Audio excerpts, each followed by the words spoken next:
Welcome back to ODU's coverage of our Rainbow Six Siege. ODU's versing off against University of Waterloo tonight in the FACEIT Collegiate Championship, and we are in for a banger tonight for sure. If you missed out last night, ODU faced off against Liberty University, and they were just barely able to scrape up a win, 2-1 over them, taking that final map on Clubhouse all the way to round 15, winning it out 8-7. So we are about to get underway with map 1 in this series, which will be Oregon.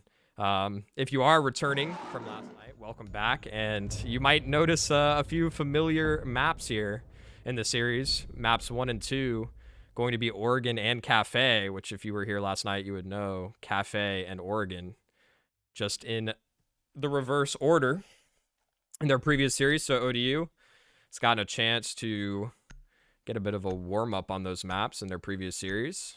Hopefully they were able to shore up any of those mistakes. They were not able to win Cafe, although they did push it to OT.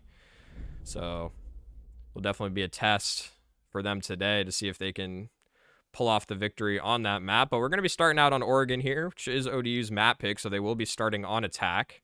University of Waterloo opting for defense, which is pretty normal, as Oregon is a slightly defender-sided map. Going to see some interesting bans. Already the Flores being taken off the board for University of Waterloo. Flores utilized a lot on this map, especially for that downstairs hold. It's a bit difficult to clear out that elbow position with the shields that a lot of teams like to play. So Flores makes that a lot easier. Can send his drones where you wouldn't want to send an actual operator on your team because it's a bit of a kill box.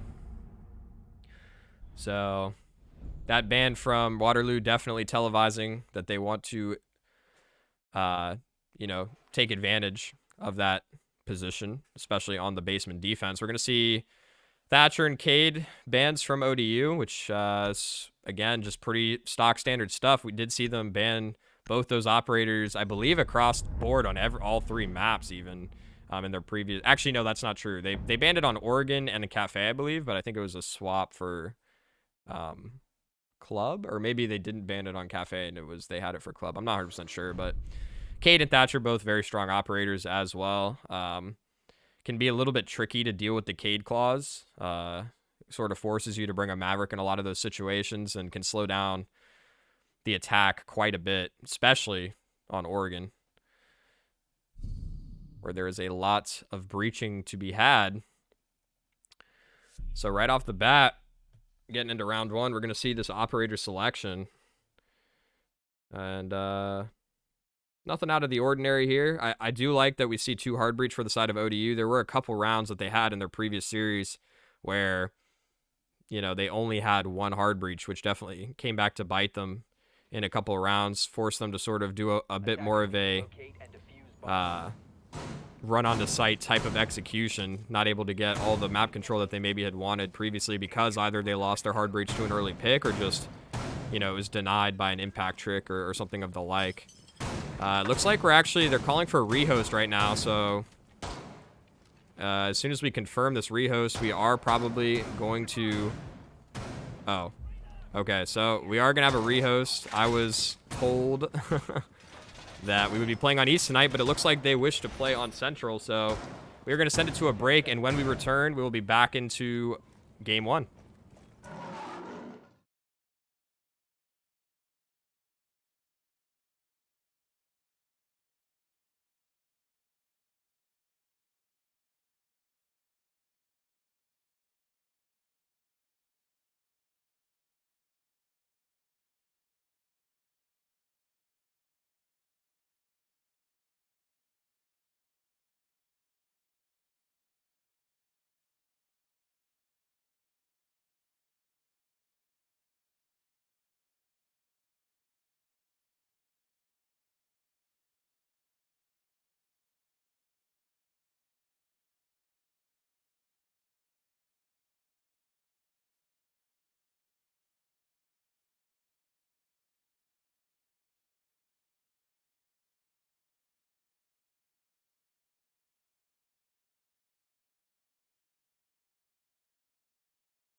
All right, and we are back. Sorry, we're just working out a few technical issues there.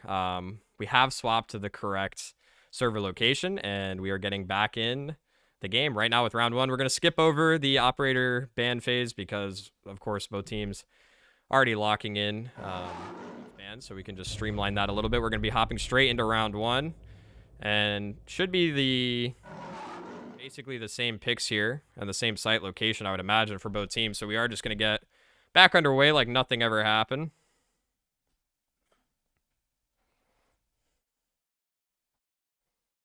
Looks like same lineup across the board here for both two teams as well. Although currently Slate hovering the alibi, which I don't believe he was on.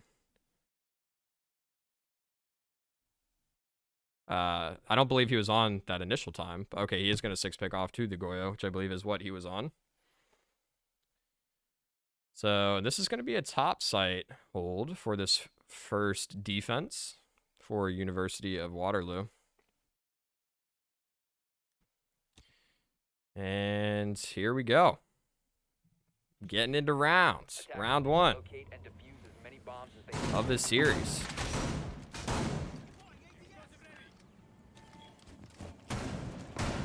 Waterloo wasting no time here on their setup.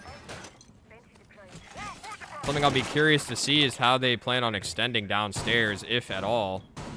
You can already see a few of these, actually two of those Malusi gadgets being set up towards white stairs. It's actually pretty interesting. Okay. I mean, Waterloo may be regretting their decision to swap servers right about now. I don't know. Don't know what they, I'm not sure what their plan was going to Central. But at this point, I think we're sticking it, so. Kick it off with round one here. ODU on the attack. To see where they decide to approach from. Looks like pretty split up right now. Native towards this big tower position. We did see a couple towards, or at least one, outside that main entrance that was Uzi on the Zof. And yeah, we can already see a few players. And a nice shot from Gio onto Slate. Takes the first engagement of the series. Into that kitchen position. Really nice controlled spray there from Gio. He's going to get the first. Oh, wow, and a great shot as well from Uzi onto Gerv. So ODU coming out swinging in this round. They do have to be a little bit careful of those holes.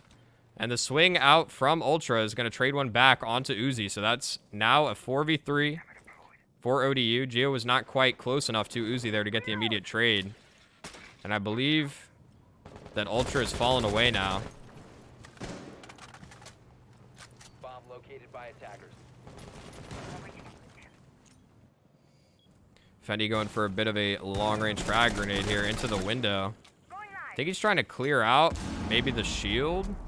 I believe it missed. Or possibly he threw it in a different window.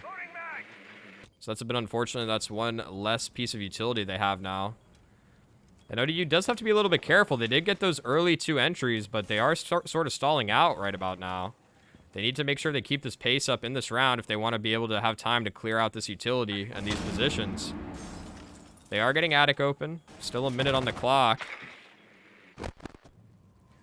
But have not gotten much closer to clearing this position out. The nade's going to come in. But the player for Waterloo still safely playing in attic. Did not rotate back into bunk just yet. Or into kids, my apologies. And Ultra playing quite the off angle right here as well. I highly doubt ODU is going to be expecting this unless they drone him out. But I believe only one player from ODU pushing from that front side, so that could definitely cause some issues. See Fendi repelling up. They might look to actually, they are just going to make a quick play into big window. Kanak going to stick the plant here, and he should have it down. That C4 not quite making its way over the A bomb. And now with that diffuser planted, ODU can just play post plant. They can even maybe look to try and get an angle from below. Sam not expecting Native so close on that angle. He's going to swap to the Bearing 9 here, but 2 angles to watch. He does take the fight with the Jaeger, drops him very low, but is unable to finish the kill. Now just Kanak, 1v2. And the defuse is being stuck. He's going to have to swing this. And he's going to try and vault through the window because they don't have an angle. He didn't have an angle from that right side of the window.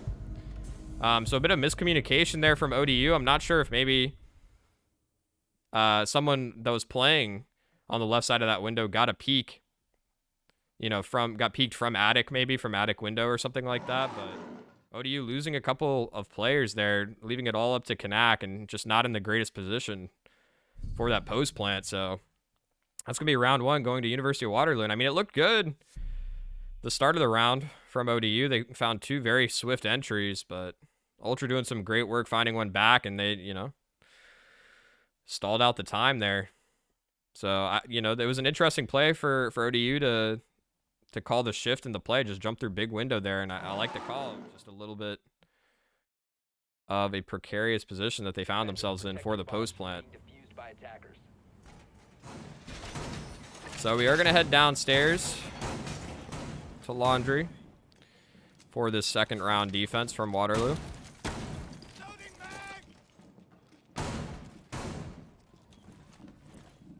And with the Goyo, I do expect to see a triple shield setup here. Actually running pretty much the exact same operators they did on their initial round. Both teams sticking with these operators. Actually, Kanak swapping off the Thermite over to the Ace. So a little bit safer for some of these hard breach. And it is actually interesting to note with this composition that that University of Waterloo has opted for is they don't actually have anything to deny the breach on the wall. So ODU can use this Habana and this Ace fairly effectively here in terms of getting control and opening up some holes in these reinforced walls. So we'll have to see where they decide to approach from. Already very quickly making their drones, or their drones are making their way through Big Tower, Green Hall, into Kitchen now. Clearing meeting as well. You can see 4 players from ODU all in drones. Gio's just going to hop in Green Hall now that he knows it's clear. You can see Fendi jumping in upstairs into bunk, clearing up this top floor. He's going to connect with his team, the bottom of white here, as they start to work towards Freezer Stairs. Now, there is a bit of a crossfire here for Waterloo, and I'm not sure if Fendi's going to be expecting it. They did not drone out into security, so that's just going to be a free kill and a second onto ODU. No trades back yet, so a bit of a disaster for them early on in this round. You know, they had some heavy drone work early on, but we're not expecting the positions that Waterloo were playing there. And now you can see Uzi, bottom of white stairs right now. He wants to try and make some progress forward here, but without a drone or another player nearby, it's pretty sketchy to try and traverse the terrain alone. I think Waterloo's going to be pretty content just sitting back here at this point. They've gotten these 2 opening picks. They're perfectly fine with forcing ODU now to clear out all these positions.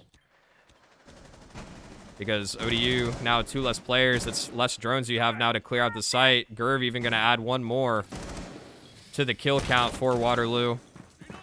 Now just 2 players remain for ODU. And I'm not sure if Kanak... Okay, he is going to regroup with Native here. They might try and send it down Freezer Stairs here. Ultra is on a fairly common angle, but it is a very difficult one to fight. Gonna hit the hatch first. Which, important to note, does not really have... You don't have an angle onto Ultra's position from there, but they are going to send a drone down. That is going to cause Ultra to fall back here. The 25 seconds on the clock, and ODU's got to move quick here. Even if it's pretty unlikely they'll be able to make anything happen in this round. Native currently being pinged out. Or not pinged out, but alert. They're alerted to his position. And they know where Kanak is and Freezer as well. Native's going to enter into the site. He finds the first.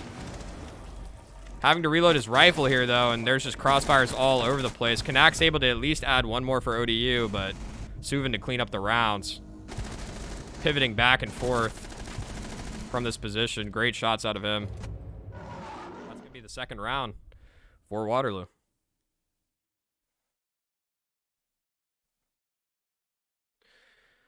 So I think ODU here, I mean, their attacks were looking pretty solid on Oregon in their previous series. I think you've got to try and find your first in this upcoming round. If Waterloo's able to have the flawless first rotation through all 3 sites, I mean, you got to start getting a little bit nervous as ODU.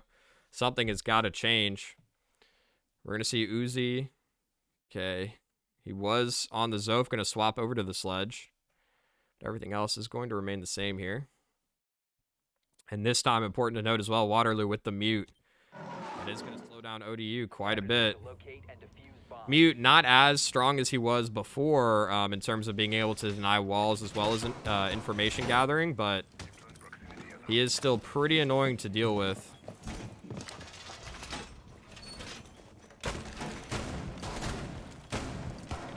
Especially because without the thermite for the side of ODU, you don't get the same kind of hole, being made from the ace or the Hibana. So the mute will actually be pretty effective still here. Denying entry into the site. 5 seconds left. Suvin currently just setting up a couple of those Wamai discs.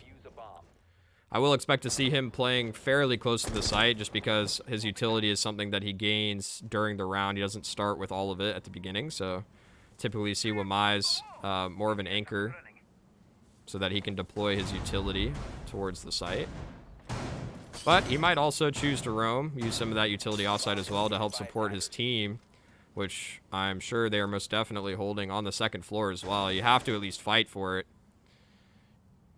You don't have to completely have a full setup up here, but usually we see at least a couple.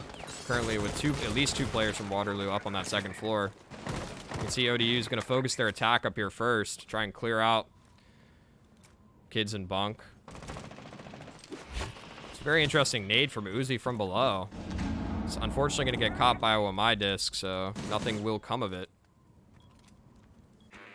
Actually, ODU pretty slow so far on this round. They're trying to decide how they want to attack it. Jaeger's going to be spotted in security, and actually the drone gets away. So it's some good intel gathered here by ODU. You can see the same crossfire being deployed from Waterloo. One player on white stairs, one in security. Fendi does have to be oh so careful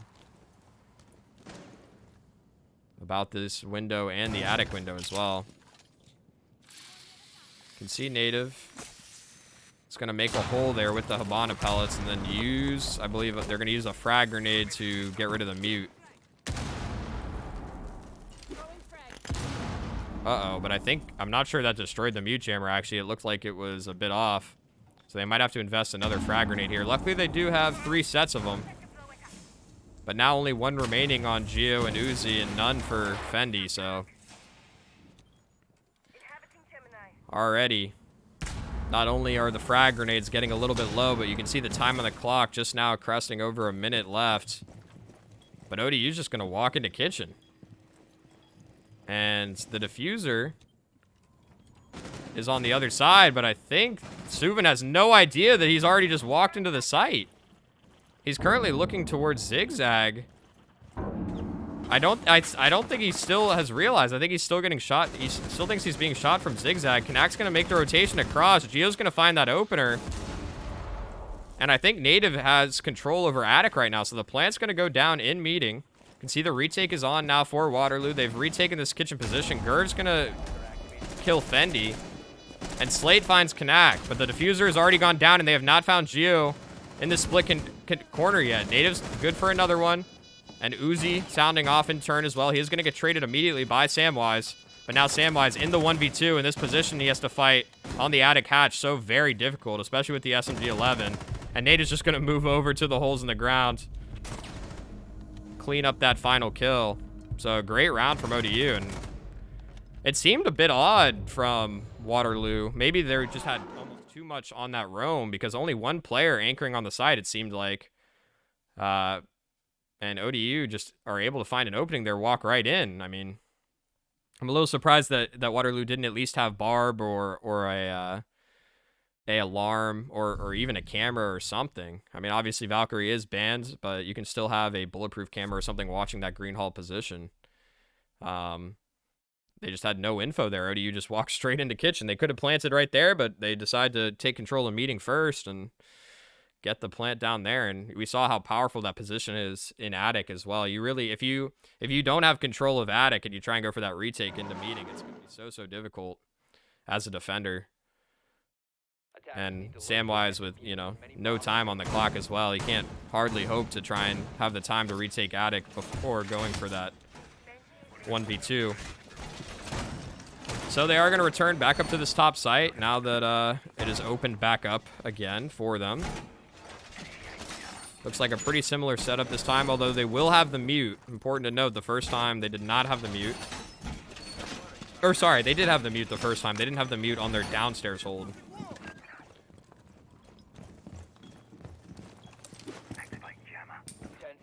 But for the most part, all the other operators staying the same here for both teams. And I do like to see, I mean, on defense, you know, it can definitely shift a little bit depending on the site that you're holding, but I do like to see two teams confident in the compositions that they bring. You know, it speaks to a level of comfort that these two teams have on attacking and defending.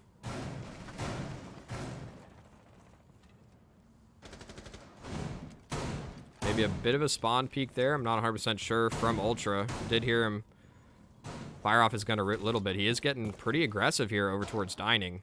Might look for a peek into small tower. He knows that ODU has liked to entry in this position. And Gerv peeking green hall. I don't know if they had info. He's going to immediately fall back.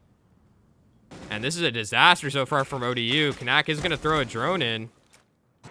And it is going to get shot. So he knows there is a player towards dining. The question is, will ODU be able to pinch Ultra in this position? If they are able to drone him out and find him, it should just be a free kill with no trade opportunity. And they are going to use the Yana clone. She is going to run into dining, so that should be the Jaeger confirmed. But Kanak's going to swing by himself, thinking that he can get the pre-fire onto Ultra, and he almost definitely will get cleaned up here, but that is just a death that should not have happened from ODU. They're down a man, but actually Native's at least able to get one back. Gerv, very quick trade, though, on a Native. What an angle. And I thought there for a second that ODU might have found a way back into that round, but still the man advantage here for Waterloo. 3v2. All 5 players that are up on the map still at full HP. And still 4 frag grenades to work with as well here for ODU. If they can find some of these players maybe through the wall underneath, if they can get a sneaky nade from below. We saw someone go for it. I believe that was Fendi looking for the frag grenade underneath. He's going to look for another. Get some damage onto Slate, but he will be just fine. And actually, I don't think Fendi realizes that Slate's below. That damage that we saw onto him was actually him sitting over in that corner. So now Gio just going to walk into the site by himself, and he will get dropped. So another successful defense here for Waterloo.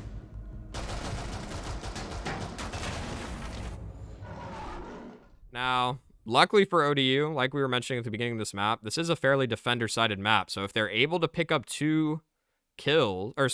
least 2 rounds on this attacking side, as long as they have a solid defender side, you know, they should be fine to push it to OT, but definitely having a bit of a rough time on this attack. They did look quite good on their attack, better on their attack than on their defense yesterday, so I am a little bit concerned. It'll really come down to how proficient Waterloo is on attack as well. But, I mean, this is a great opportunity in this round to get one back for yourself if you're ODU. I mean, if they're able to win these last 2 rounds out of this first half, sending it 3-3 into the second one, I think you can feel a lot better about your chances. So we'll have to see what the adjustment is for this downstairs site, because it was almost a flawless, I believe, from Waterloo the previous time they defended here. So seems like ODU having a bit of a rough time right now with the roam clear. I almost would think that it might be a good idea to bring, you know, like a Jackal or even a Dokkaebi or a Lion to sort of help with some of this roam clear. But so far, we don't see any of it from ODU. Saw someone trying to get a drone into that security position preset because we've seen Waterloo really like to use this crossfire from freezer stairs and security. We'll have to see if they decide to play it again here. I saw at least one player look like they were roaming on that top floor for Waterloo. And based on where the drones are set up, looks like ODU maybe want to do the same kind of take that they did previous time they attacked this bottom floor site. Take that big tower control very quickly and work their way into meeting.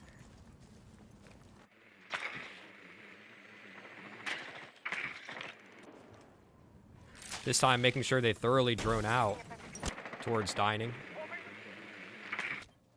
So as not to get caught out by anyone playing in a corner like Ultra did in the previous round.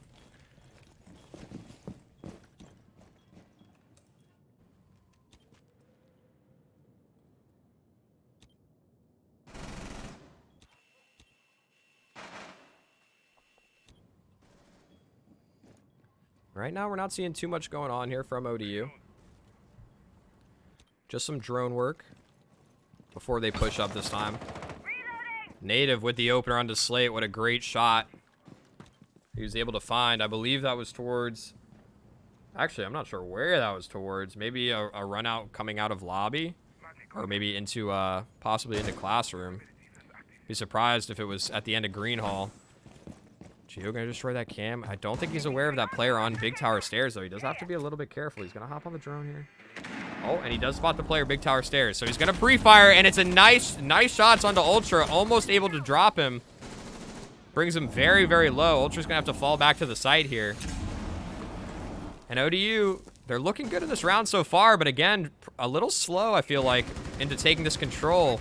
Only a minute on the clock again, and they don't have anyone pushing down towards that basement site. Yeah, we can see the rotation coming in from Gio here. Looks like he's rotating over towards construction to apply some pressure there.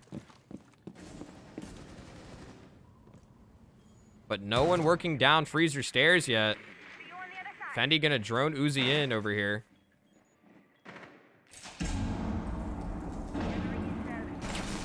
The Ionic clone gonna drop in to bait out some shots here. Uzi gonna swing across and look to see if there's any players willing to take the fight on him. And actually, Fendi just gonna drop the hatch. What a great play to catch Gurv off guard. And he finds a second on the player laying down in the site. So now only 2 remain for Waterloo, and this is a great opportunity for ODU to capitalize. They have 20 seconds, though. They need to make something happen. Suvin's unable to win the fight onto Uzi, and a flawless round out from ODU. A great adjustment coming in for them to cleanly take this round 5. And that's what we really need to see. You know, they took their time there on that clear, like we were mentioning. You know, it was a bit slower on that drone work, but they made sure to be thorough about it so that as not to get caught out by the roam like they did in the previous round. And a great adjustment as well for a couple of those last minute rotations there to really pinch the remaining players from Waterloo on every side. So as we go into this final round, which looks like it is going to be a return to the laundry supply room. Of course, upstairs still locked since Waterloo was able to win that the second time around. And this time we're going to see the 6 pick from Fendi off the Yana onto the Jackal. And I do like this a lot. I think it'll speed up your clear a lot quicker. I think Fendi's identified, you know, how, you know, these rounds, we're kind of beating ourselves up on these rounds with how slow the droning is. You can just streamline it a little bit and look for those footsteps to see if anyone is possibly on the roam in those positions. Will definitely help out on how quick they can clear the rest of the map. And something else that's important to note as well, 6 picking to the Jackal is actually quite valuable because, you know, good players, if they see the Jackal on the enemy team, you know, their pathing in these rounds will be altered, right? Like if you're going to be roaming towards one side of the map, you might take a bit of a longer route just to avoid having your footsteps tracked out, you know, near the position that you're holed up in. So I do like the 6 pick as well onto that. It's a great choice by ODU. Everything else, though, looking like pretty much the same. We do see an Aruni coming out from Waterloo, which one of my favorite operators in the game. Very, very versatile with what she can bring to the table in terms of her utility. Kanak droning native in here towards his kitchen position. You can see the drones meet up there in kitchen. Gonna send them into meeting as well. Looks like Slate's actually working his way into meeting, and I'm not sure if he's been spotted by a drone yet. I think Gio just spotted him on the drone. And this is a great opportunity for ODU to pinch him out. But actually, Gio doesn't look like he's too aware yet of this position by Slate. So I'm wondering if the drone missed him. And this could be a disaster for ODU. You do not want to lose someone this early on. Slate can immediately fall back. I'm not sure if he's going to be able to get pinched. He finds the first onto Gio. And I don't know if any players from ODU are in a position to trade it back.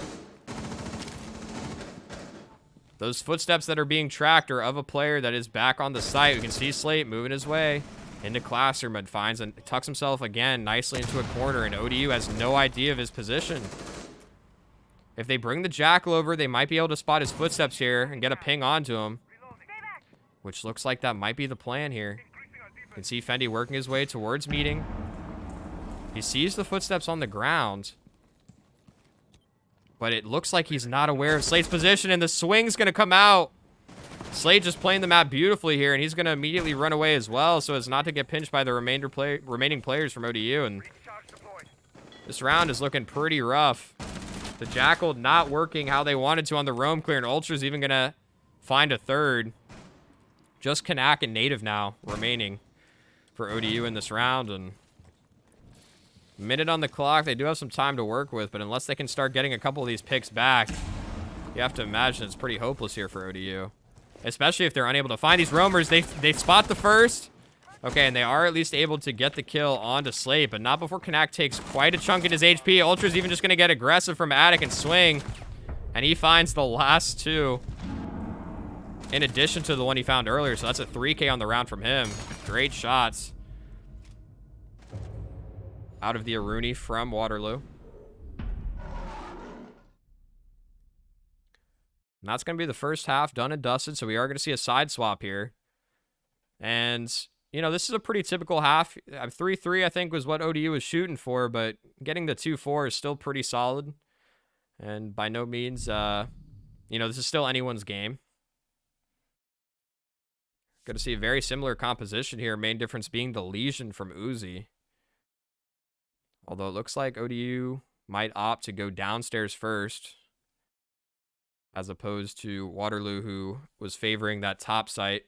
Two flawless defense, or not flawless, but two great defenses from Waterloo on that top floor site. So ODU feeling more confident on this basement one. We're gonna have to see what the setup looks like. Now, Legion is one of those picks where he feels great to play because his utility is, you know, is pretty set and forget. You don't really have to worry too much about positioning of it. I mean, obviously, you want to place it in a manner that's going to give you information about where Waterloo is pushing from, but it doesn't require too much thought process behind it. But I really want to see Uzi get some value off of this operator. Otherwise, you'd have to think that it might have just been better to bring someone who has more utility, like the Aruni. We'll have to see how ODU decides to use it. They might be looking for a bit of a roam. You can see Uzi currently sitting in kitchen. He does have an impact in his back pocket as well. He can make a quick rotate to get out of there in case he gets pressured. Because right now he is by himself, and it looks like we're going to get a top down here from Waterloo. Already making their way over towards Big Window and Bunk.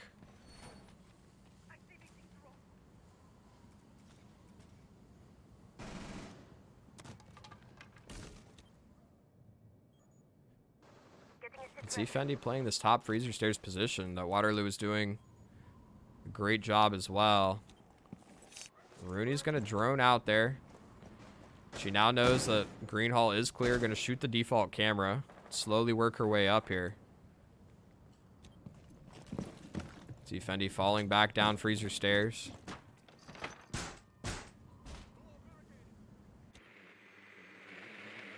Pretty slow start to this round from both teams. Neither wanting to lose any members early on. You can see pretty much all the semblance of a roam from ODU falling back to site here. They did not really slow down Waterloo at all, but the drone work they are taking their time in Waterloo. Still no one in meeting yet to start working on this hatch, which is usually a pretty crucial part of any take. Suvin is working his way, though, down freezer stairs. And he has a drone down here. He's getting swung by Fendi, but unfortunately, Fendi's unable to find the kill. Oh, and that is so unfortunate there. Gerv also able to get a kill onto Geo. And it's starting to fall apart here for ODU. It was a nice idea on the play, but it's starting to just crumble. Native at least is able to pick up Ultra towards construction. So now a 3v4. ODU's fighting back here. And the good news is Kanak has still got this freezer position under wraps for now. Saw Native go for a quick swing there for some information. I think he spotted at least one member. Looks like Fendi might have had a bit of a disconnect issue, but he is back in the game, so we should be good. He was already dead, so it's not going to affect this round at all.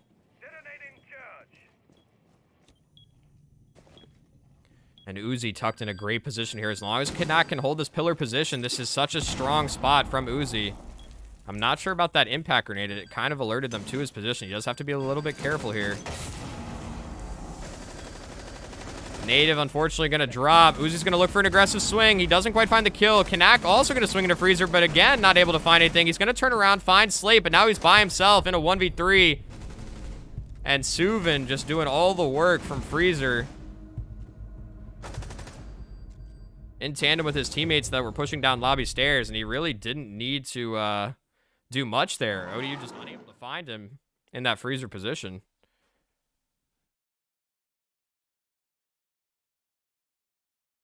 And yeah, I believe we're all good. Looks like Fendi has made his way back into the lobby, so we should be good to continue.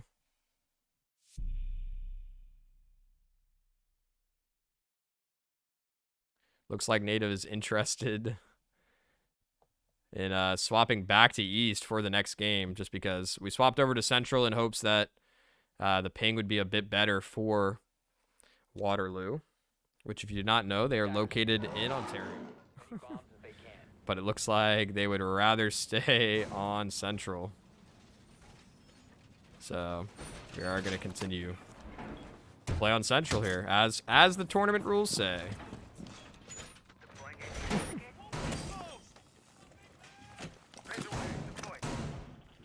So we're going to see the setup from ODU. Now going to this top site, electing to not stay down on that basement defense after they were unsuccessful in the previous round. And Waterloo only needs to get, they only need to get 2 more rounds here to secure this first map. ODU really does need to start getting some of these rounds back. Currently down 3, and Waterloo with no signs of slowing down. Going to see a similar operator lineup, although this time without the Goyo. So they aren't going to have as many shields here for ODU, just the one on the smoke.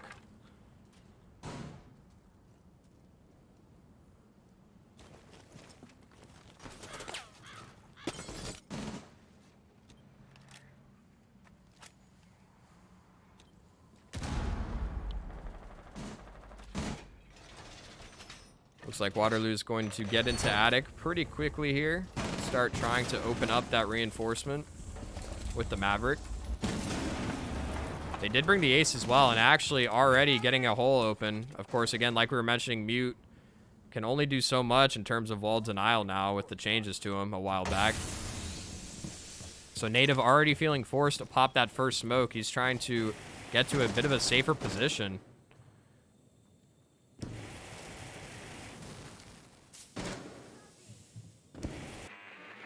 And Maverick's getting to work on that reinforced wall.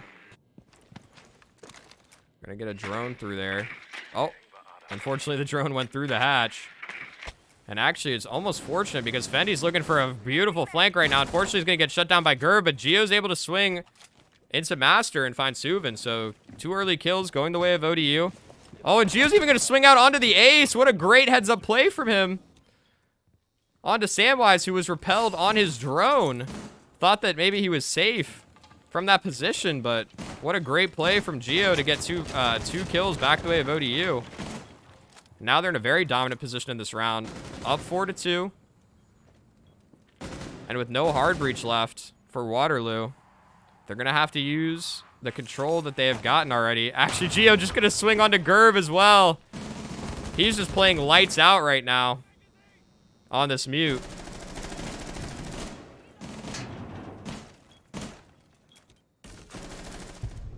And Uzi even going to swing attic window there onto Slate. You love to see the confidence there out from ODU.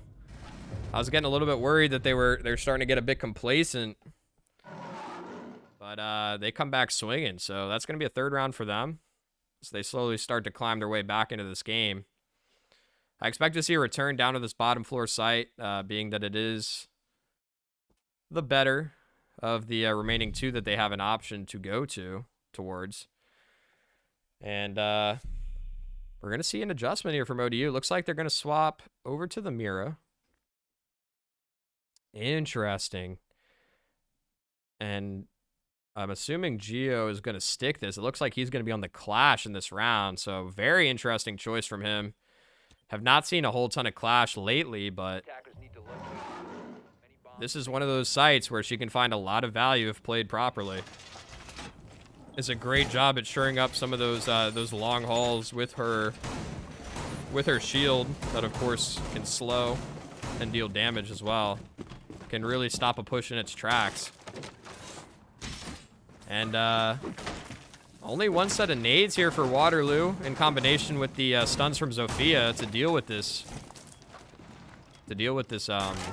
Clash. So they're either going to have to try and flank from a different position and shoot her from behind, or land some really good nades or stuns.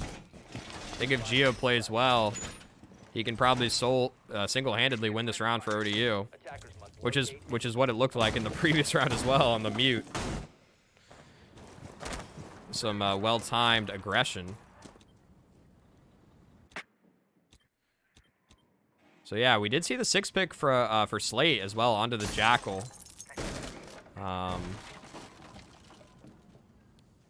So that will help with their roam clear a little bit, but I don't expect to see ODU doing too much roaming. You know, the Mira and the Clash definitely is, I think they expect to have more of a anchor. Use the Yana clone.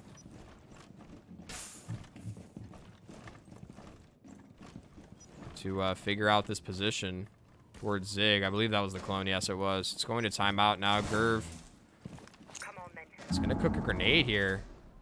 And I think Geo's already started to back up, so it's not going to find very little damage on him. And I like that he's playing in tandem here with Fendi on the Jaeger, so that if he does get pushed, of course, if you are new to Rainbow Six Clash, the only other way other than a stun or a grenade or like a firebolt or something that deals direct damage to her, the only other way other than a stun or Cali's sniper rifle is to get close to her to melee. But that is very difficult because she has the tasers on her shield that slow you. So she can just constantly be backing up while tasing you.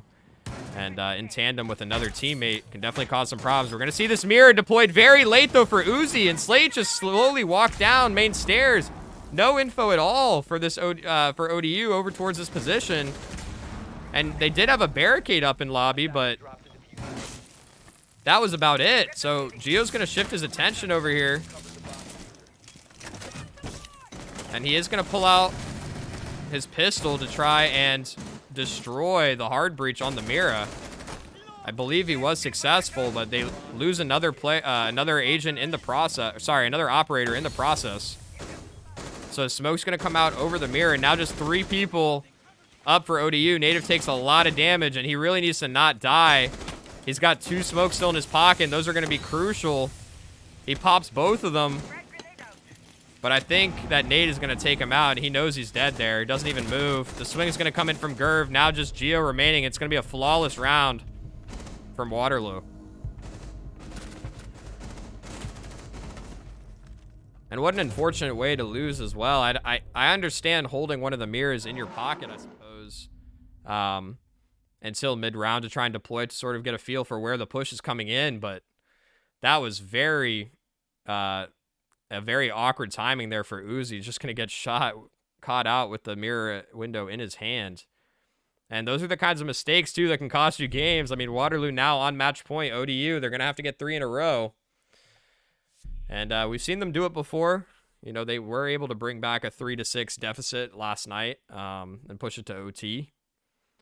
But it's not going to be easy. Waterloo's looked pretty solid so far on their attacks. Even going to see the 6 pick over to the Thermite here off of Ace, which it's going to be quite nice for them considering this is a meeting kitchen hold. Thermite going to be a lot better in terms of opening up more space here for entering into the site.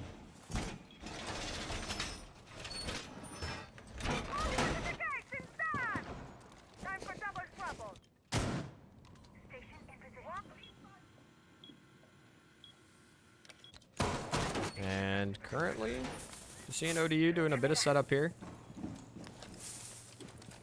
10 seconds to go. Kanak on the castle. He does quite like this operator. Nice little buff as well to castle recently. Added the extra barricade, so he does have 4 now.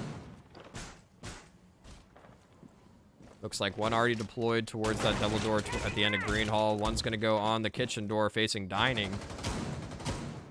Rotate's going to be made into security, so they're not trapped over here in this position. But they have to be careful. Again, the setup happening a little slow, and Ultra's going to find Native getting a little bit antsy there on that defense, looking for maybe an aggressive peek. Not 100% sure where he died from. But it must have been a clean shot from Suvin because he takes no damage on the return. And ODU's still setting up. 2 minutes and 14 seconds in this round. Uzi just now getting the hatch. And kids, and I mean, I hope that he's aware that there could be players from Waterloo. He's getting pinched out right now. He's going to swing on a Suvin, but a free kill. And Gurv is able to get a nade onto Kanak. So now just Geo and Fendi, the 2 veterans on this roster, to clutch up a 2v5 to keep this map alive for ODU. Bomb located by attackers. And that's going to be Fendi losing his gunfight to Slate. So now just Geo. He is able to drop the diffuser down towards the big tower stairs here, but he is by himself and his position is known. He's going to be getting pinched on all angles here. And unfortunately, he's just going to lose the gunfight there to Slate. Looking for the flank from below. Was not even ready for it. So that is going to be game 1 going to Waterloo, 7-3.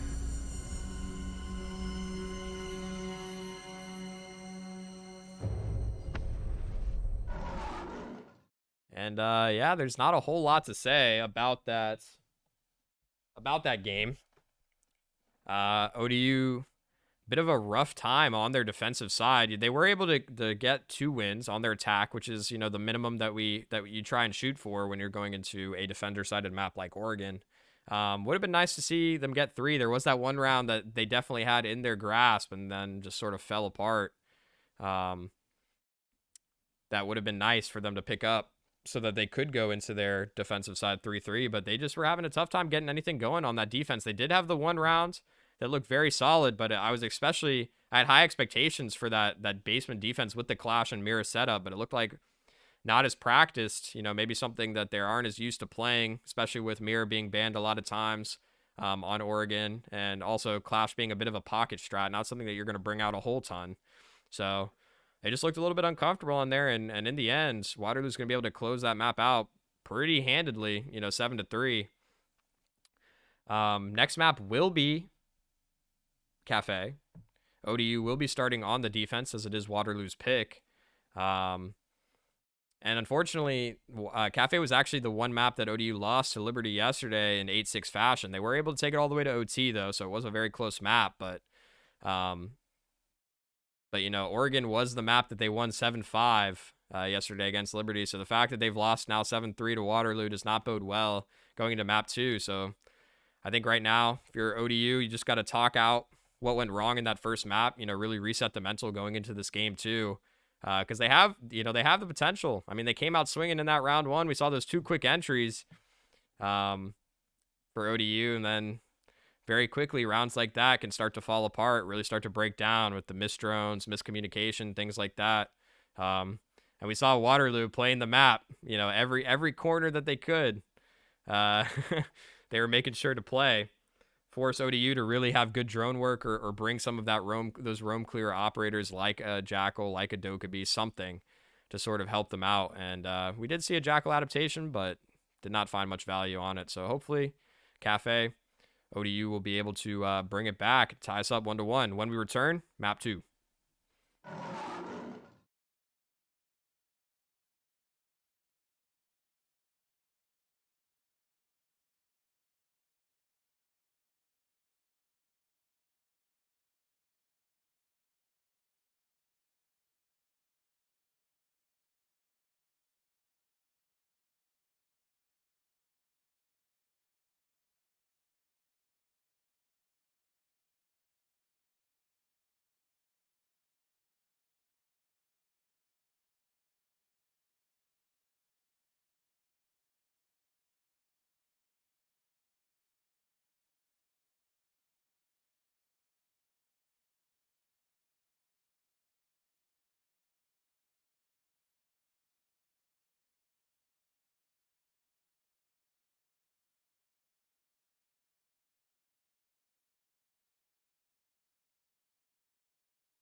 All right, and we're back. Very quick break. Both these teams just wanted to get straight into map 2. So that's what we're gonna do. We're gonna get right into Cafe. Players just needed a quick break to get up, stretch, use the bathroom real quick, and back in it. So ODU now on the defensive side. They did have a bit of a rough time on their defense on Oregon, so hopefully they'll be able to shore it up a little bit on Cafe. They are going to get this first attacker ban, and they have been, you know, sticking with a lot of the same bans, even across different maps here. So I would expect to still see a Thatcher ban here from them. Now, the interesting one will be what Waterloo wants to ban here, because Flores, he is a good operator, but I'm not sure if they're super concerned about him being brought on Cafe. Usually he's more of like an Oregon pick specifically. But maybe they will just take him off the board again, and they are. So that is same bans coming in so far for these two teams. Both of those attackers were the same attackers that were banned in the previous game.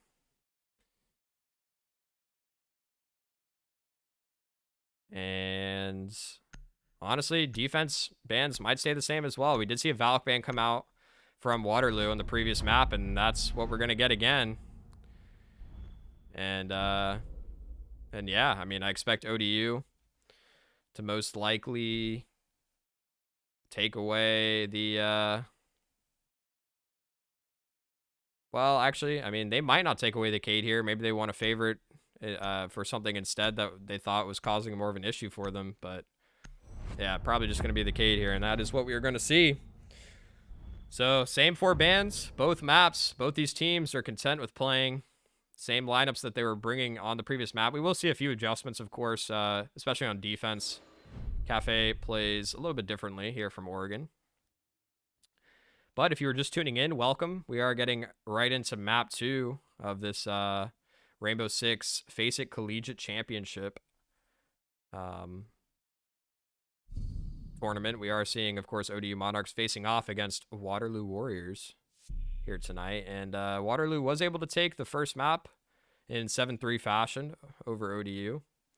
That was on Oregon. So now we are on Cafe, and we are looking to be kicking it off with a kitchen defense from ODU. Here we go. You know, I like that these teams not wanting to waste any time, just get straight into it.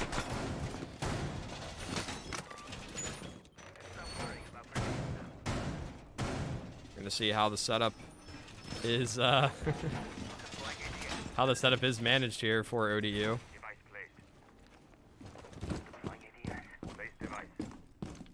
Native gonna be on the Echo this round. I'm not sure if he 6-picked it. He might have just stuck it here.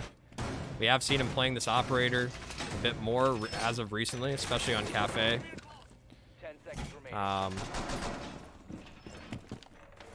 So he has been anchoring more, you know, in these sites, playing picks like the Echo, things like that. Locate and defuse a bomb.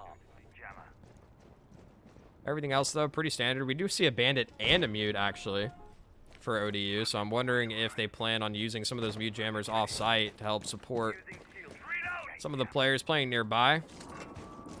Looks like Waterloo might just head up straight to the roof here, possibly going to do a top-down clear, which is pretty standard for teams to do these days, especially on Cafe.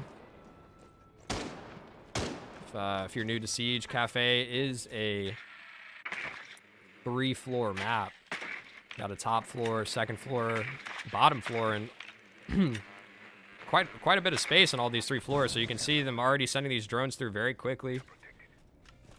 Make sure that none of the ODU players are just hiding in a corner, waiting for them to walk past unsuspecting. And actually the drones coming in pretty quick as well into Bakery, so that should be Waterloo. Now pretty confident that there isn't a ton of pressure up here. And Gurv already making his way down red stairs very quickly. Looks like Uzi currently playing in that coat position.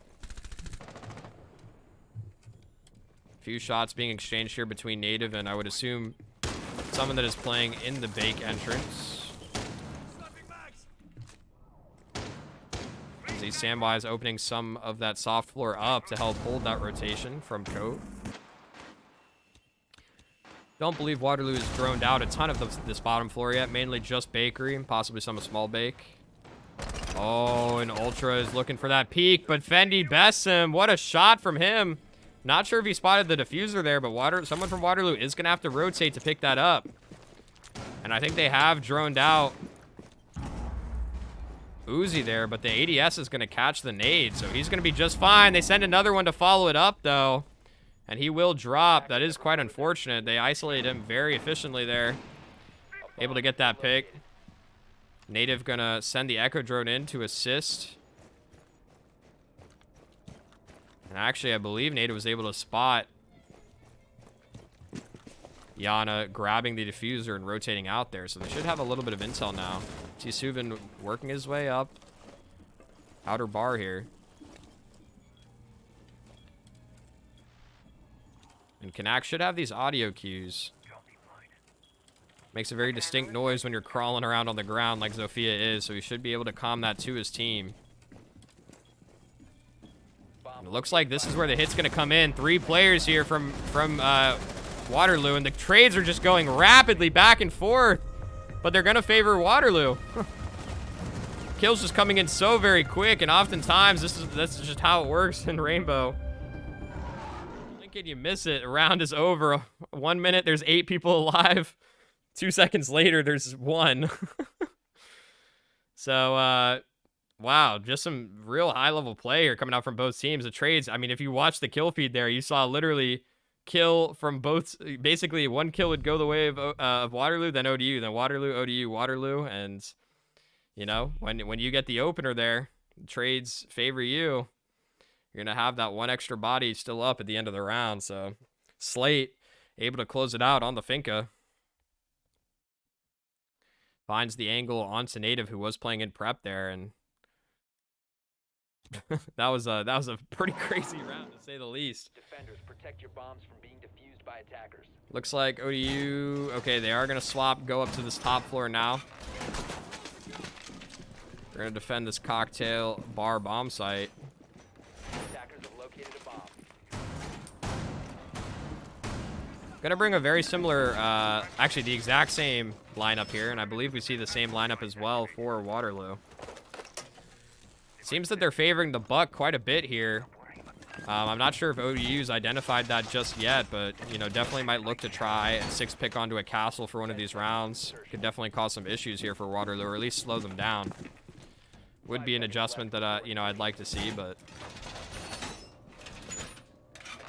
Heading out to defuse a bomb. Of course, you know, castle barricades still can be destroyed with breaching charges. They do have 6 of those in this round, of course. 3 on Ace and 3 on Zofia. But you do still have hatches and things like that that you have to worry about. And especially on a bottom floor side as well, you're going to want some soft destruction for the floor. And if Buck is the only character you have to do that soft destruction, it's going to take a bit longer to establish. But we're going to see Waterloo head up to the roof again. Pretty much every attack that you see on this map will start with the roof. Uzi already taking quite a bit of damage in this pixel position. And he really needs to hold his nerve here. I think he's got to know if he tries to cross, he will surely fall down. That nade should get caught by an ADS. He is going to try and make the cross, but like I said, Waterloo just going to constantly hold that until he tries to move, and he's going to drop very early in this round. Still over 2 minutes on the clock for Waterloo, and that is not a pick that you want to give up if you're ODU.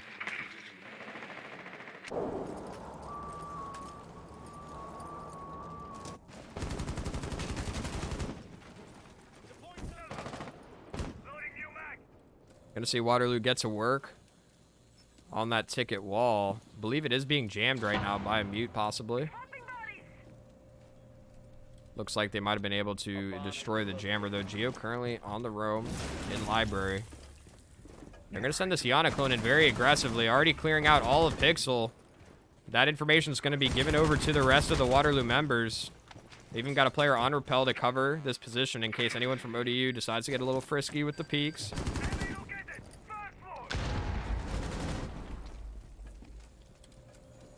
And ODU playing pretty far back. We're going to see a C4 coming from Kanak, but it's a bit early. Waterloo not committing to that push just yet. And Geo's found out on this flank as well. Just now the 3 remaining players in the site for ODU. Fendi's at least able to get a kill onto Gerv. That is the Yana. Oh, Native looking for a bit of a lucky spray there through the wall. Almost is able to find a player, but no damage going to come across. Some decent shots, though, by Kanak, and it looks like Native was able to finish that kill off. He is being charged tasked right now with watching Whitehall. And Native looking for this fight. Actually, he does drop to Fendi, gets boosted up by Finka, but immediately falls again. So now 2v2 for ODU. This is definitely winnable for them, but I'm not sure Fendi's aware of this player's position. Okay, he is now. Samwise shooting a few times. And both players from Waterloo making their way up. They're gonna push in aggressively here, but Native looks the wrong way. Fendi's able to trade it back though, and he has a nice position with the shotgun, but he's gonna miss. Or he doesn't miss, but he doesn't get the one shot with the shotgun. And I'm not sure how. I'm sure, okay, maybe just shooting a little bit early, but the second shot is going to confirm the kill. Oh, that was almost a disaster there for ODU. I was so worried there that shotgun was going to betray them, but... Oh, and maybe the Finka boost as well from Gerv. Or sorry, not from Gerv, but from Slate. That might have also helped keep the Finka on just a sliver of health there. But ODU's going to respond, get one back in their favor. So now we go into this third round. I believe ODU will be going back down to Kitchen. Looks like they are. Very similar composition as well. They're both teams very confident in these lineups that they're bringing. We're not seeing too many adjustments just yet. And honestly, I really like to see the buck being brought by Sam. It is much quicker to make that soft destruction than the sledge, and ODU's not really bringing a whole ton of things you need to deal with the sledge. You know, we're not seeing any Maestro or a ton of bulletproof cams, or, I mean, we do see a bulletproof cam on Uzi in this round, but you can deal with those with a gun for the most part, or even just a melee once you take control of the position. And like we were saying, this buck gonna do a great job taking getting the soft destruction, you know, very early on in the round, so you don't have to waste as much time with the sledge working on that. And you know, he has a great gun as well. I mean, don't sleep on the C8, man. That thing rips. Expect to see another top-down clear here from Waterloo. Pretty standard stuff. Fendi's gonna fall back into prep behind the safety of his shield. Looks like a pretty similar setup though here for ODU. I would be very surprised if Uzi decided to play in code again. It looks like he might choose to do more of a roaming type strategy here.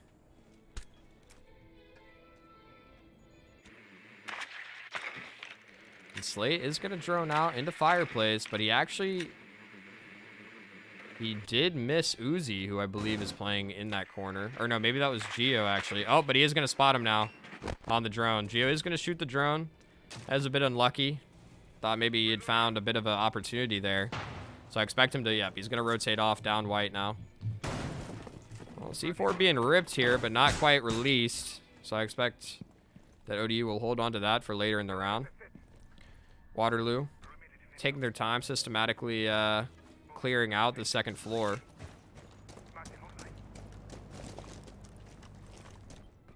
Ultra gonna hop into mining here. Probably hop on a drone for his entry.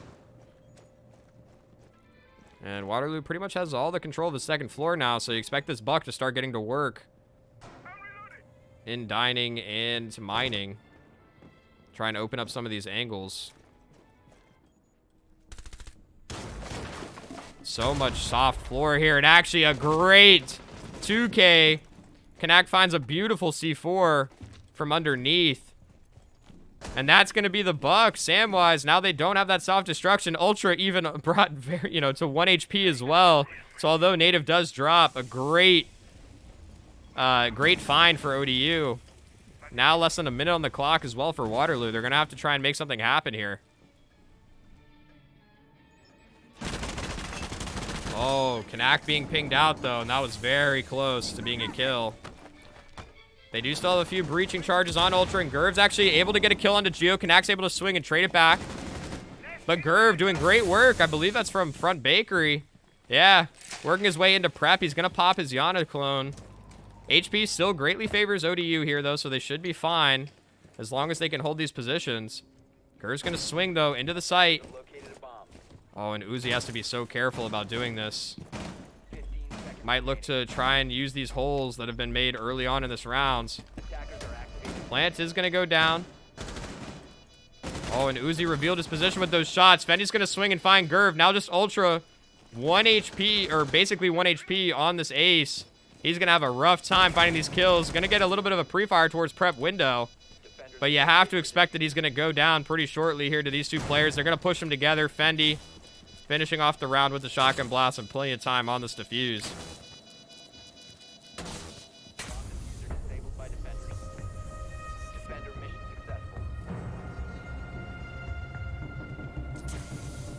And again, just a great defense from ODU. They definitely fixed some of those problems that they had in that first round. I mean, the hero of that round definitely Kanak with that double kill, almost a triple, because I think Ultra was up there as well. Almost a triple with the Nitro Cell. You can bet that Waterloo will not be that grouped up ever again for the rest of this map. Because Kanak basically single-handedly won the round off that one Nitro Cell.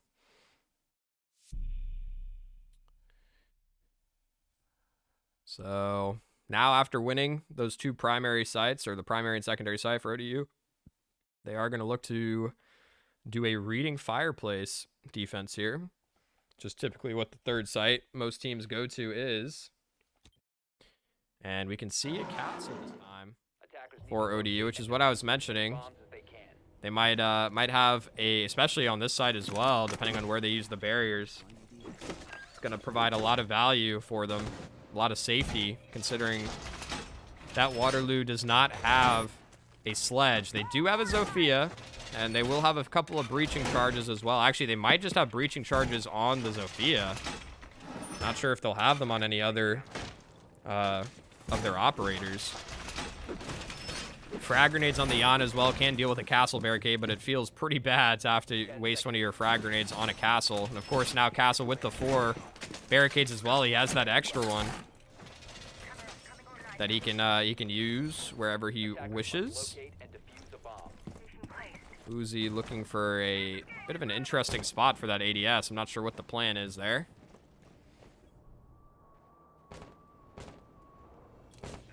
A native back on his signature Thunderbird. He does quite like this pick. Of course, Thunderbird with the rifle, C4, and some great utility as well. Those Kona stations being able to provide some healing, even some overheal as well. You can see Kanak right now got a bit of a boost there at the beginning of the round. He's a little bit late getting this last barrier up on white window, but he should be just fine. Oh, and Geo as well. It's a great heads up. You know, they've identified there's no sledge here for the side of Waterloo. That mute jammer, I think, will deny the breaching charge. They might actually still be able to open it up if they place the breaching charge towards the top of the castle barricade. I'm not 100% sure about that with the changes to the radius of the mute jammer, but it's still going to require all these players from Waterloo. You can see a breaching charge already being used by Zofia on this first castle barricade towards Lounge. Actually, Geo already falling down white, but he rotates back up, so a bit of a mimic as falling off white, but the drone does spot him. That's another breaching charge here used by Waterloo to get, you know, connect up this freezer position into bathroom. Slate is going to find the opener onto Native, though. And that's a big pick onto the Thunderbird. Geo now kind of trapped in the spot with the mute, and he's going to go down. They knew exactly where he was. Trapped in a bit of a difficult position. And ODU already losing 2 members early on in this round. Still over a minute on the clock now for Waterloo to get this control. Still got the buck up as well in this round. They can start to work on this soft floor above the site.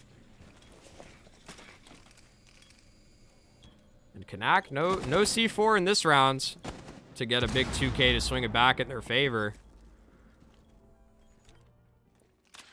Actually, no one on ODU really with any utility that's going to impact them now. For obviously the gates and the ADSs are still active. Actually, a great flank though from Fendi up white. I'm surprised no one from Waterloo was watching that. It looks like they've shifted their push maybe towards a different angle. And Buck, he worked his way towards the end of Whitehall, but not able to get that trade. Kanak, unfortunately, is going to drop, and the wall is being breached. So now Fendi by himself. He should be able to find this kill onto the Hibana.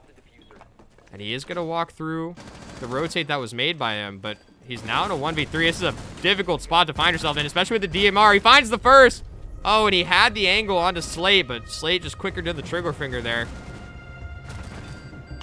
Oh, that was actually really close. I think if Fendi's able to find the kill onto Slate as well, he has a real opportunity in that round. So a great effort out of the Aruni. But that is going to be the second round for Waterloo. So now we are again tied up 2-2. We will be returning to Bar Cocktail in this 5th round. ODU on the defense. This time, Geo hovering the Maestro. I'll be pretty surprised if they have both Echo and Maestro in this round, but we have seen Native like the Echo quite a bit, and it looks like the 6 pick is going to be used on Fendi.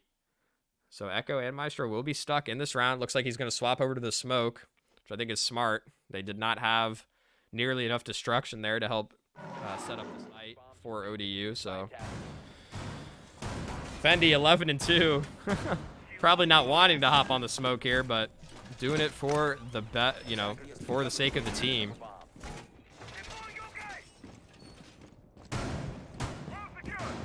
And Geo will be able to help a little bit here. He does have the bailiff here. I couldn't remember the name of it yesterday.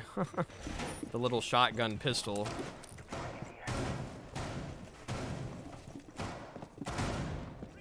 But yeah, I think the nice thing about the Echo as well is it does give you that extra deployable shield. ODU not wanting to play Goyo so far yet on this map.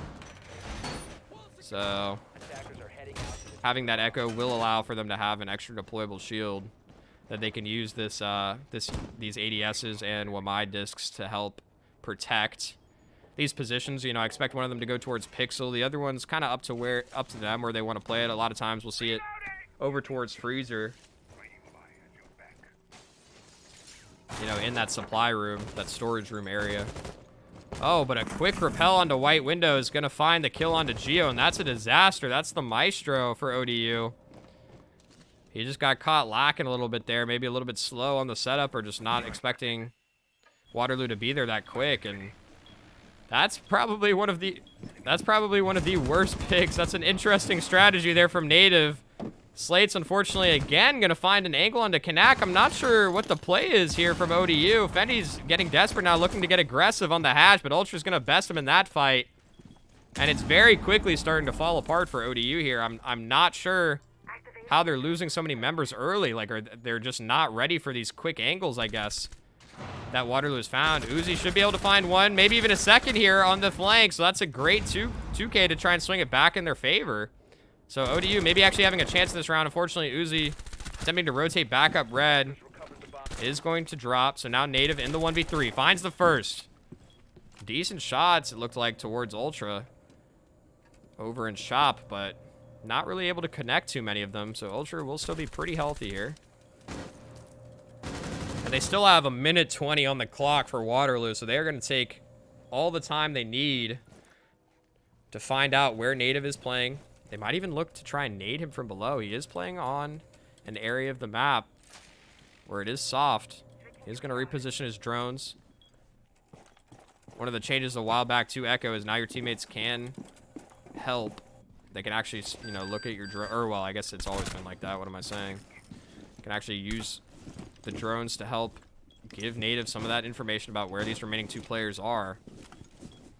And he actually might look to get aggressive, which currently these 2 players from Waterloo are split up. So if he can isolate these 2 fights...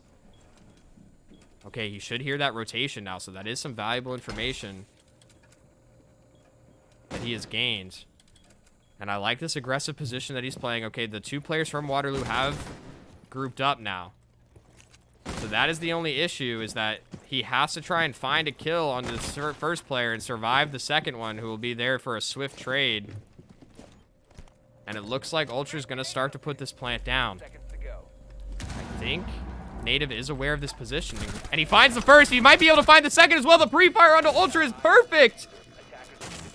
What a clutch from Native.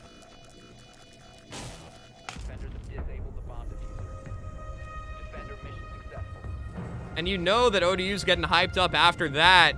1v3 there for Native. And I mean, off the back of a round that looked like there was absolutely ODU had no business winning that round with how quickly they lost those initial 3 members. But Uzi and Native, the two most recent additions to this roster, just going lights out. Uzi with a great 2K on that flank. That was the beginning of the climb back into the round, and Native just with an amazing 1v3 on the Echo. And I like that he didn't just sit back and wait to get pushed. You know, he made an aggressive play there, which, you know, Echo not the greatest. He's a bit of a chunky boy. He's not the most mobile. He's usually the type of operator you like to just sit still and anchor a site with, not really move, more of a pivot kind of operator. But Native identifies that he's gonna have the best chance in the round if he makes an aggressive play, and he's able to pick it up for ODU. That's a big round to win too if you're ODU. You're keeping Waterloo off that 3rd round on their attack. And if they're able to pick up this last one as well, you know, that's a solid defensive half for ODU, assuming that they can get their attacks going. They were having a bit of a rough time attacking on Oregon, although they did pick up 2 rounds on their attacking side on Oregon, which is pretty solid. So if they're able to find 4 on their defense on Cafe, 2 is the minimum they will need to push it to OT in this game. You would like to see them just close it out in regulation, though. This time we are going to see a pulse on Geo, so swapping over to a more supportive operator here, going to provide a lot of information for his team. Going to see an early pre-fire for Uzi towards that white wall there. And Geo also getting very active on the map. He does have to be a little careful. Pulse is quite speedy, though. Is a 3 speed. We're going to actually see Uzi swap places with him in this co-position. This was his downfall in the previous defense of this round, so I'd like to not see him linger here too long. Fall back before Waterloo gets control of this position. And it looks like Waterloo actually maybe forgoing this top site clear this time, so... Oh, no, they are still droning it out. Okay. So they had some drones up there already, so I believe they're just using the drones to clear it. They're going to hop straight in the 2nd floor to save some of that time. Jackal's going to get in towards the bottom of white. And he sees some footsteps bottom white. I'm not sure who those are. It might be the Pulse. Yeah, it is. So he knows exactly... He knows that Geo is currently watching him as they're watching each other right now. Geo currently using that heartbeat scanner to call out the Jackal on the other side of that wall. Of course, Geo does not know it's the Jackal, but Jackal does know that it's the Pulse inside of Freezer there. Geo is going to move around here so that he can get some more info towards VIP. Jackal working his way now. So holding that real far angle all the way down past bar into small bakery. Now, I'm not sure if Uzi's been droned out yet. Again, Kanak's good for a kill with the C4. He's just been so good on these bottom floor defenses with the C4s. 3 kills so far. That's 3 out of the 4 of his kills with the C4 so far in this game. And Uzi's droned out. He's going to be in some trouble now. He needs some help from his team, otherwise he's just going to go down. And as I say that, the nade's going to find him from Slate. They're not wasting any time clearing him out there. But only 40 seconds remain on the clock for Waterloo, and they have the sledge this time doing this soft destruction above. The Buck, of course, did drop to that C4. So it is going to be a bit slower. It looks like they've opened up most of the angles that they would like, though. And no angles into prep as of right now, importantly. So this should be a safe spot for Kanak to play. Can hold towards bottom red. The nade going to come in from Ultra, but it shouldn't find any damage at all in any of the ODU players. Native, though, getting caught out in the front of prep. He's going to try and crawl away. Kanak might be able to bait him for a kill, but unfortunately the shots whiff. So it's starting to fall apart here for ODU. Fendy's at least able to trade one back. And actually a team kill from Slate. That's a disaster. Geo does go down to Subin, though, so 2 players strong here for Waterloo. But if Fendy's able to deny the plant, he's able to find the first. If he can charge in, he doesn't know where the plant's going down. Oh. And he wins the first fight, which is the one he needed, but he was unable to find the Finca planting in the middle of the site there. If only Fendi had been able to spot him. The Finca had to stick that plant. You saw she did not come off of it. It's because at that point in the round, if you hop off the plant, then ODU just gets the round win by default because the timer had hit 0. And that was an incredibly close round from both teams. It looked like it was starting to fall apart for ODU, but again, almost a heroic clutch there from Fendi. So very close. But we're going into the second half, tied up 3-3. And that's a better score line than ODU found themselves on that first map. So we'll have to see if their attacks are as good, if not a little bit better, on Cafe here. They definitely had a hard time yesterday getting their attacks going on Cafe. It wasn't really until OT that they really started to come alive. Or it wasn't really until the second half where they had to push it to OT where they started to come alive. Already see Sam and Slate getting to work on these walls. Gonna open up quite a few angles here. Oh, okay, interesting. So it looks like Ultra is gonna be reinforcing this outer wall here. That is not something we typically see, so that usually means that we're gonna see a bit of an extension here outside of Freezer. Maybe Waterloo wanting to play a little bit towards VIP. But I don't believe they've set up too much utility here yet. It looks like the Malusi working her way over there now to set up one of her gadgets to slow down ODU's approach, but I don't see any deployable shield right now. Oh, it looks like they're setting that up right now. But they're moving a little bit slow, and if ODU has this info with a drone, can definitely punish this early, but Geo's by himself right now. Oh. Slate, you saw for a second there, he was thinking about running out. And that might have been a kill on a Geo with no retaliation. But he thinks better of it because he's not aware that Geo's by himself here. Default cams, of course, have been broken.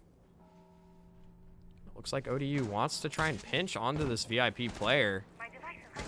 Oh, and I'm not sure. Oh, I think Native just spotted him. And this player is 100% stuck now. If ODU is able to pinch onto him, it's definitely a free kill. Ultra's playing a very nice angle, though. Over towards bar. You can see Gerv working his way down. That nade's going to find some good damage on him, but is not going to find the kill. Lion ping is going to come in, though, so it's going to stop some movement here for a second. Oh, Geo has to be so careful, though, on this angle. You can see Sam playing the shield beautifully. Yeah, and Slate's able to get the kill on the native as well. Uzi can do not much here from this position. You can see him just trying to pre-fire a little bit over towards this Jaeger, but he cannot really do much here. Now just Kanak, Fendi, and Uzi in the 3v5. They've gotten some decent damage onto Sam and Gerv, but they've really not been able to move them from these positions at all. This defense from Waterloo proving to be quite difficult for ODU to try and clear out. You could even see the rotation coming over towards where ODU was thinking about pushing from. So Waterloo just with all the info right now. Waterloo with all the info and ODU with not much control. Only 45 seconds remain on this clock. And I think they're just going to have to send it. See the nade being cooked here from Fendi, but he thinks better of it.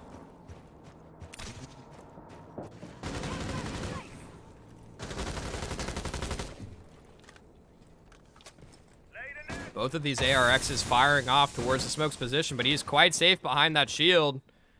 And Slate's able to get the kill onto Fendi, so now just 2 players for ODU. And it's such a shame. This clock's running out here. 3 players from Waterloo down at about half HP, but ODU just no time. They're finally able to find their first on the round, but it's just going to be a consolation prize at this point. Kanak's even able to get a second, but it's really just padding his stats. No chance in this round at all. The setup from Waterloo is perfect.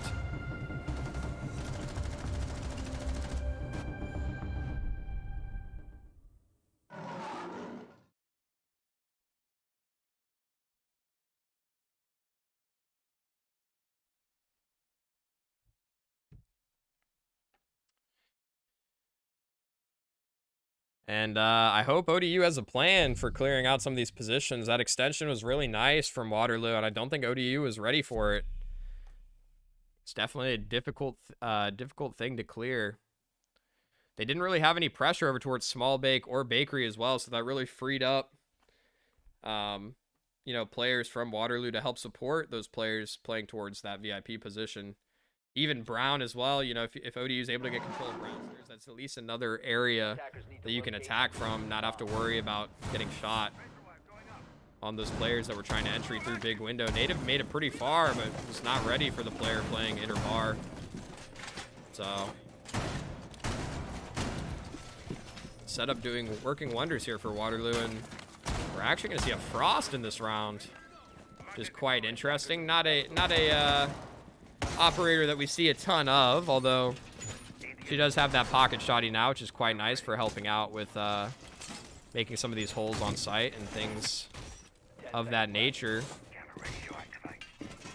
Be interested to see where some of these frost mats are going. We did actually see a frost in the previous time that ODU, when they played Liberty on this map, Liberty did bring out a frost in one round.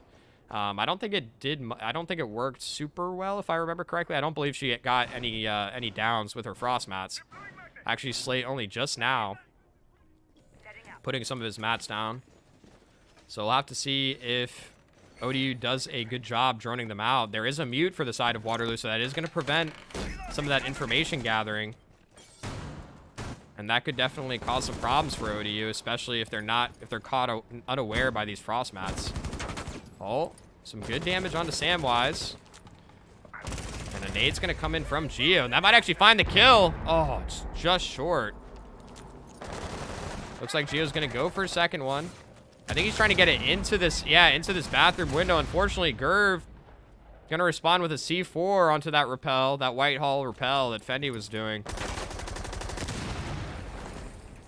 And not a great start here for ODU in their second attacking round. Wow, what a shot that Gerv hits onto Uzi, who's trying to find him on that upside down rappel. Sometimes if you're playing a little bit too far back from the shield, you can just see the top of their head there. I think that's what Uzi was looking for, just hoping that maybe Gerv was going to pop his head up while he was spraying, but Gerv gets the timing down perfectly there. And again, ODU find themselves only 1 minute and 30 on the clock, yet they have really no map control yet at all, and already 2 members down. So it looks like Gio's just going to Finka boost them up. They might look to go a little bit quicker here. Just walk right into the site. But Gerv has just been so good so far for his team. He's holding all of these crosses so that ODU cannot just walk straight into the site. He's even aware of this other player towards New Balk. He's going to look for a bit of a cheeky angle. Finds the ace of Kanak. And now just one player remaining. Native. A minute on the clock. He finds the first, but drops pretty low as a result. Actually, he's even able to find Gerv with a nice shot through the wall in response to that spray that Gerv was trying to fire at him, but or no, actually he might have shot him actually just in the side of the head there. It looked like he had wrapped around in towards mining, so never mind. Not quite as nice as a shot as I thought. But the quick trade out from Waterloo, and that's going to net them their second round on defense. So far, their defenses have looked really, really good. I almost said flawless. I can't use that word because that's what the word the game uses when it means that you don't lose a single player on either your attack or defense. But I mean, they have looked really, really strong from Waterloo so far in this game. And it looks like we might get a 6 pick here off of the Echo onto the Pulse for Ultra.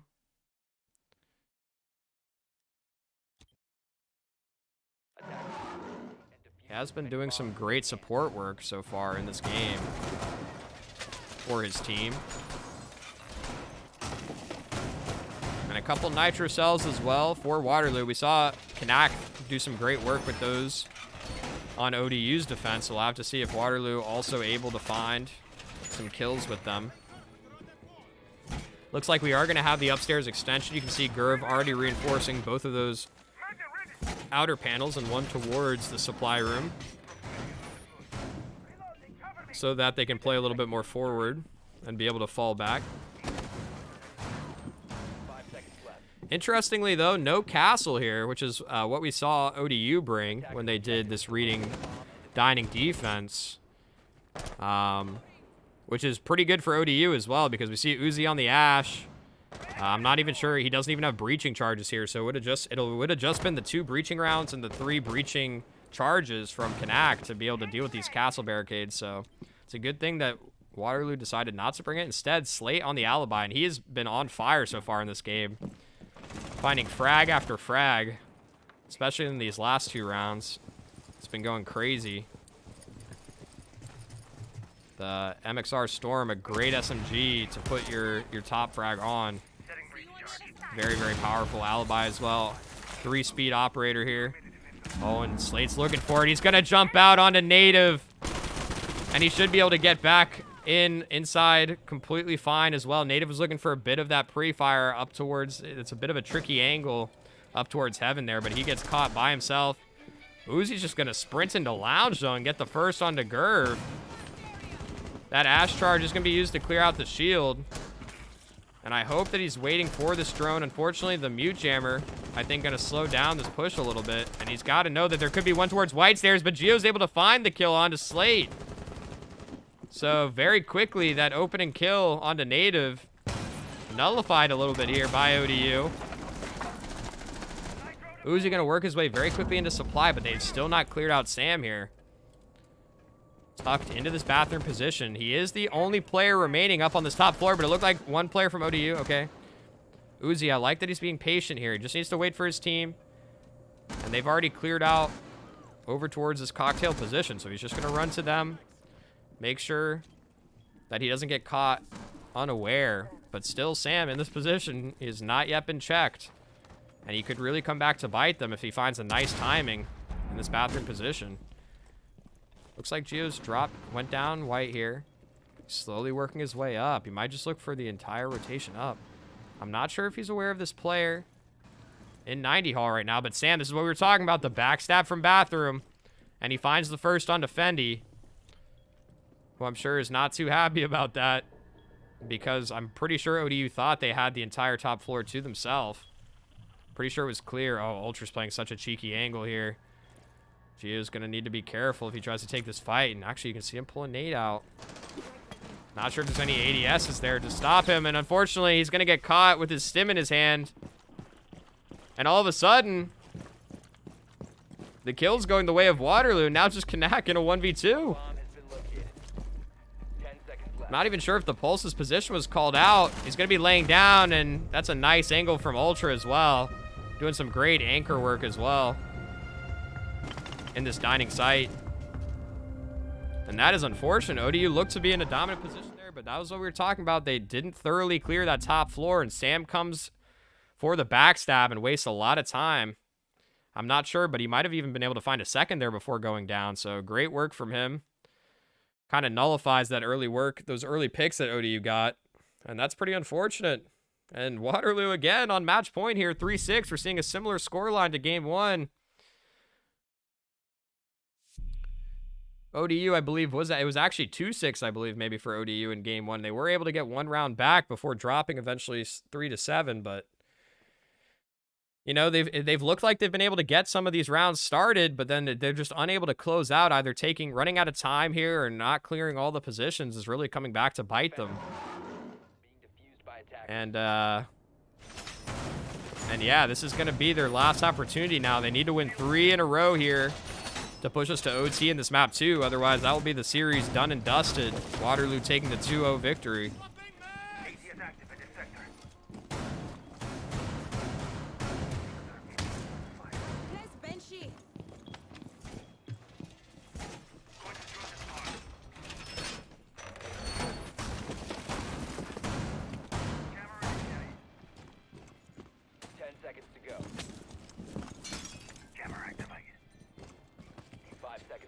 So we move on to this kitchen defense now for Waterloo. It's the last site that they've decided in this rotation to defend. ODU still looking to get their first attacking round on this half. They've been unsuccessful thus far in picking up a win on their attacking side. So this is going to be it. They've got to start bringing it back now. And we see this extension again into VIP that gave ODU so much trouble the previous time they attacked this site.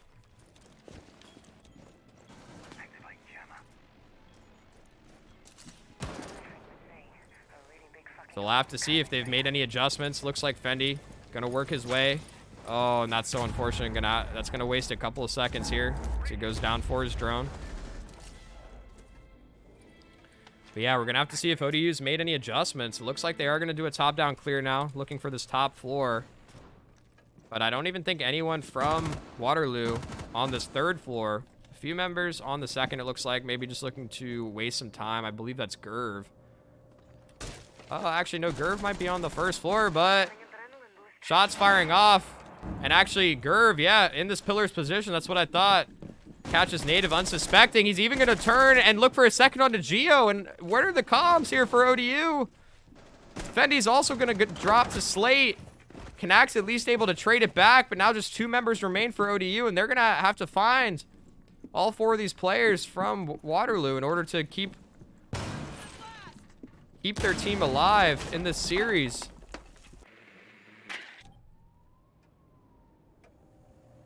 And oh, what a disaster here in this game as well. I'm sure Gio is not too happy about the comms there. Looked like he was not even aware of Gerv's position. Basically gets 2 for free and gets out with his life, only taking about half of his HP in trade. And here's the other problem too, is ODU might have control now of the second floor, but so much utility they still have to get past. And only 1 breaching round from the Ash, as well as 1 breaching charge from the Ace. And it's not looking great for ODU. That last breaching round is going to be expended to open up some of the soft floor. Look for an angle just outside of Freezer here. And Gerv just going to get a 1-tap onto Kanak with the pistol. Looking to style a little bit on the remaining 2 players from ODU. We're going to see Gerv just run in as well. He is done with this series. He's ready to call it. And Ultra on the rotation up into 90 is going to find that final kill. And that's going to be Waterloo taking the second game in this similar fashion, 7-3 over ODU.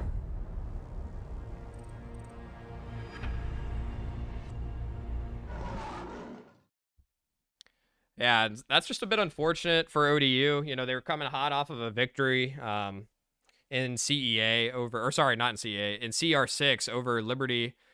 You last night, but Waterloo proving to be quite the opponents here. They're going to drop 3-7 in both of those maps, which are actually two maps that ODU, are fairly comfortable on. They tend to play a lot.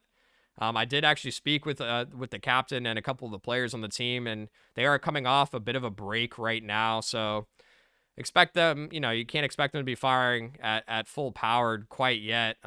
They're still, getting in the swing of things as the season gets underway, especially into this second stage for CR6 and as the collegiate tournament continues on.